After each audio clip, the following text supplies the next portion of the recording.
Kenalkan, kami dari kelompok 10, kami akan menjelaskan tentang kitab 3 Yohanes. Nama anggota kami itu ada Aprianti, I. Lestari El Gaul, ada General Densi Tabun, Masyanda Cecilia Chris, Melinda Y.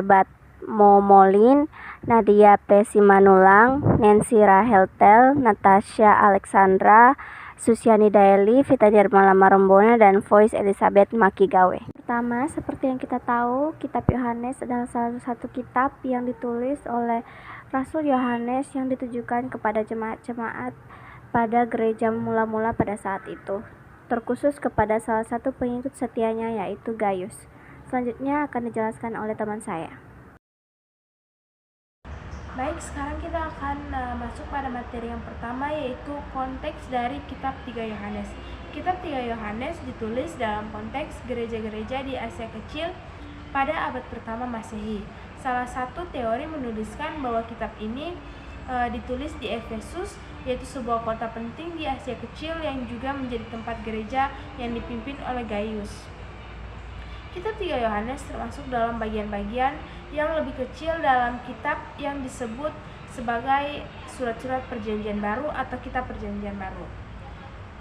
Kitab 3 Yohanes juga merupakan kitab yang singkat yang hanya terdiri dari satu pasal, namun kitab ini memberikan wawasan tentang dinamika gereja pada masa itu dan nilai-nilai yang dijunjung dalam pelayanan Kristen. Baik, saya akan melanjutkan penjelasan dari teman saya mengenai konteks 3 Yohanes, di mana surat ini mengandung pesan-pesan pengajaran dan dorongan untuk memperhatikan dan mendukung para pengajar iman yang setia. Rasul Yohanes sendiri mengapresiasi dukungan yang diberikan oleh Gaius kepada saudara-saudara seiman yang datang dari berbagai tempat, dan dia memuji kesetiaan dan keramat tamahannya.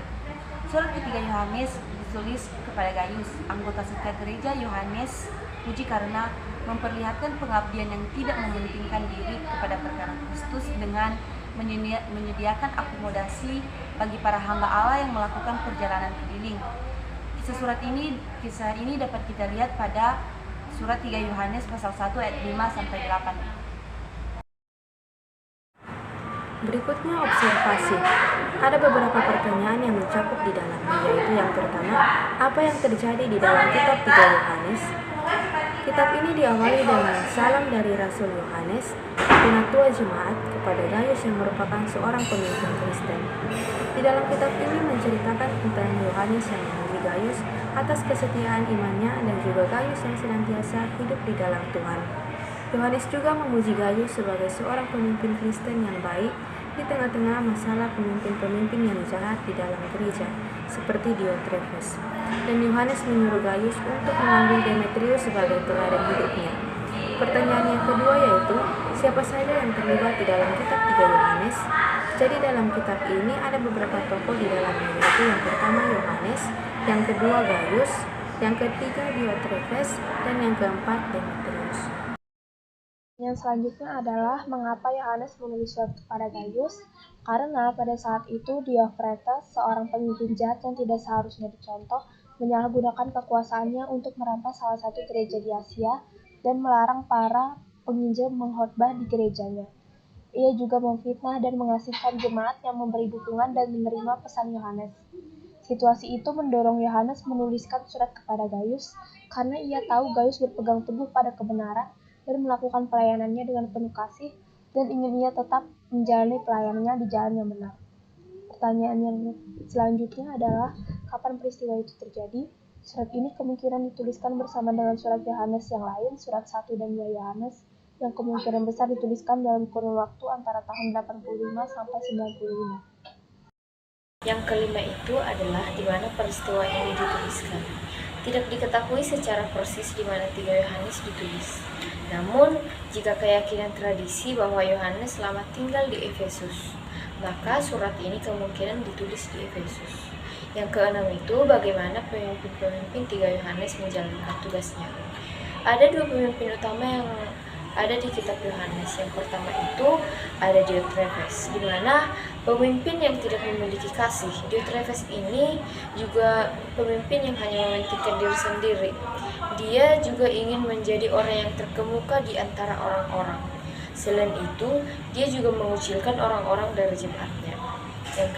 Yang kedua itu Demetrius. Demetrius ini adalah pemimpin yang baik yang menunjukkan kasih Kristus. Dia menunjukkan kesaksiannya yang berdasar pada Tuhan.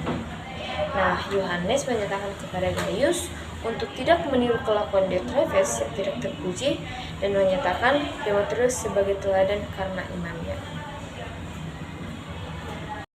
Makna, apa arti kitab 3 Yohanes? Poin pertama, Rasul Yohanes menuliskan kitab 3 Yohanes yang dimana kitab ini termasuk dalam salah satu kitab terpendek dalam Alkitab. Surat ini ditujukan kepada Gaius, seorang pemimpin Kristen yang sangat dicintai dan dihormati oleh Rasul Yohanes. Tujuan utama surat ini adalah untuk memuji Gaius atas kesetiaan dan keramatannya kepada orang-orang Kristen lainnya, dan untuk mengatasi guru-guru palsu dan pemimpin-pemimpin yang tidak saleh dalam gereja. Rasul Yohanes menulis surat ini untuk menekankan kasih Gaius, seorang kaya yang tinggal di sebuah kota dekat Efesus. Dia memuji kepedulian dan kebaikan Gaius terhadap para misionaris pengkhotbah Injil, baik yang dikenal maupun orang-orang asing. Rasul Yohanes meminta untuk melanjutkan pelayanan dan tidak mengikuti contoh buruk seperti Diotrephes. Diotrephes mengambil alih kepemimpinan gereja di Asia dengan paksa. Dia tidak hanya menyangkal otoritas kerasulan Yohanes, tetapi dia juga menolak menerima surat pastoral Rasul Yohanes dan tidak menaati instruksinya. Ia juga menfitnah dan mengasingkan jemaat yang mendukung dan menerima pesan Yohanes. Surat itu kemudian diakhiri dengan pujian Demetrius yang kebaikannya telah didengar oleh Rasul Yohanes. Selanjutnya akan dijelaskan oleh teman saya. Selanjutnya poin kedua, yaitu kitab 3 Yohanes memang singkat namun berisi pelajaran dan gagasan berharga bagi orang percaya saat ini. Hal ini berfungsi sebagai pengingat akan pentingnya berjalan dalam kebenaran dan kasih, pentingnya keramah-tamahan dan dukungan terhadap orang percaya lainnya. Perlu mengenali dan menolak ajaran palsu dan pemimpin yang tidak saleh, sifat meniru apa yang baik dan benar, dan nilai-nilainya, menjaga reputasi dan kesaksian yang baik di gereja. Dengan menerapkan pelajaran-pelajaran ini dalam kehidupan kita dapat bertumbuh dalam iman dan menjadi lebih serupa dengan Kristus, bersinar seperti terang dalam dunia yang gelap, dan mempunyai dampak yang bertahan lama terhadap orang-orang di sekitar kita. Marilah kita terdorong oleh teladan Gaius, Demetrius, dan Rasul Yohanes, dan berusaha menjalani kehidupan yang bercirikan kebenaran, kasih, dan kesatuan dalam tubuh Kristus. Bentuk aplikasi dari 3 Yohanes adalah yang pertama, semangat memberitakan Injil. Pada ayat 1-4 bisa dilihat bagaimana semangat dari Yohanes untuk bertemu dan memberitakan kebenaran Injil Tuhan. Dan yang kedua, jangan meniru yang jahat. Pada ayat 11, Yohanes menekankan bahwa kita jangan meniru apa yang jahat. Kita memahami bahwa seharusnya orang percaya menjaga hidupnya dari segala perbuatan yang merugikan, merusak, dan memalukan. Melainkan kita harus melakukan apa yang baik di mata Tuhan karena perbuatan yang baik berasal dari Allah. Aplikasi yang selanjutnya akan saya jelaskan yaitu saling menolong. Pada ayat 5-12, sebagaimana orang Kristen yang percaya kepada Tuhan, maka kita harus bisa saling menolong satu sama lain sekalipun dengan orang asing. Khususnya di ayat tersebut, Yohanes memberi perintah untuk umat Kristen bisa memberikan pertolongan kepada hamba-hamba Tuhan yang sedang dalam perjalanan memberitakan kebenaran firman Tuhan. Ini bisa menjadi refleksi kita, apakah kita masih gemar melakukan hal-hal yang merugikan, merusak, dan memalukan. Sekiranya masih, ini waktu yang tepat untuk kita bisa berhenti sebelum terlambat dan berbuat penyesalan.